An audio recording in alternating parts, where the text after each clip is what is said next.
God bless you. ఈరోజు దేవుని ఆదరణ వాక్యం ధ్యానించుకుందాం. రాజులు రాసిన 2వ గ్రంథము 20వ అధ్యాయం 5వ వచనం.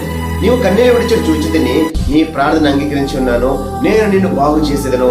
ప్రభునందు ప్రియమైన వర్లారా, ఈ రోజు నువ్వు జీవం గల దేవుడు, ప్రేమ గల దేవుడు, కృప గల దేవుడు నీతో మాట్లాడుచున్నాడు. నువ్వు కుటుంబ సమస్యతో బాధపడుతున్నావా?